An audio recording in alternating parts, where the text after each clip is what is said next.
The state of the union is not good.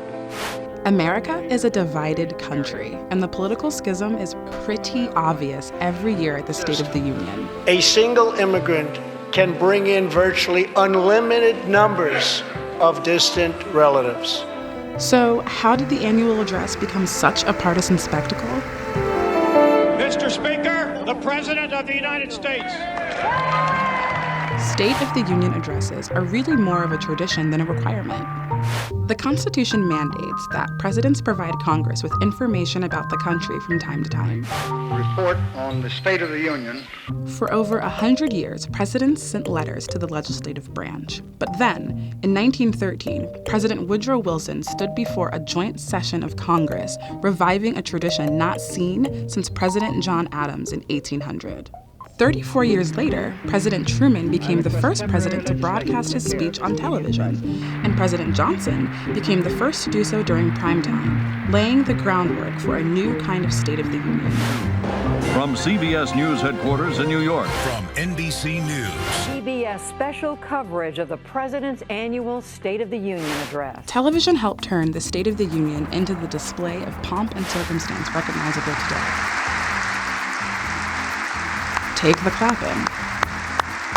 By the 1960s, the amount of applause a president received was analyzed as a means to measure the success of the address.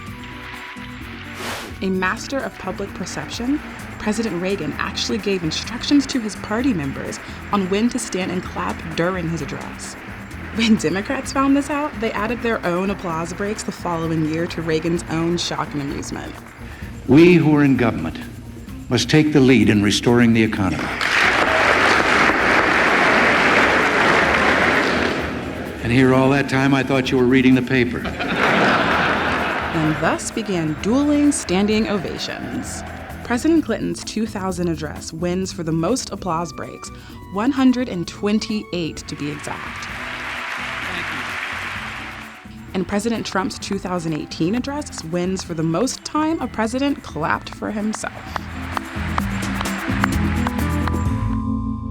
As is customary in recent years, the party out of the White House has asked, and it has been given, broadcast time to air views on the State of the Union. And in 1966, the opposition party's response to the president's address was born.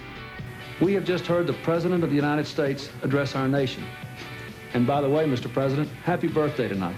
It's been a challenge to execute nearly every year since. And then there's the tradition of presidential guests. In 1982, Reagan invited a federal employee who 2 weeks earlier heroically saved a woman from a plane crash. Since then, special guests have become a way for presidents to highlight their talking points. In 2002, President Bush invited flight attendants who helped stop the shoe bomber. And in 2016, President Obama left a seat empty to represent victims of gun violence. Then came 2019. The State of the Union tonight in a state of doubt, which has seen new levels of partisan escalation. The State of the Union speech has been canceled by Nancy Pelosi because she doesn't want to hear the truth.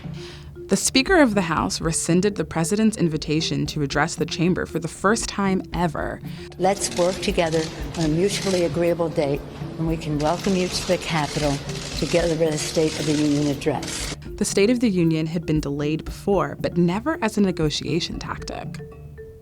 Through time of peace and war, economic windfall, or political turmoil, the tradition of the State of the Union will remain Strong has never been stronger.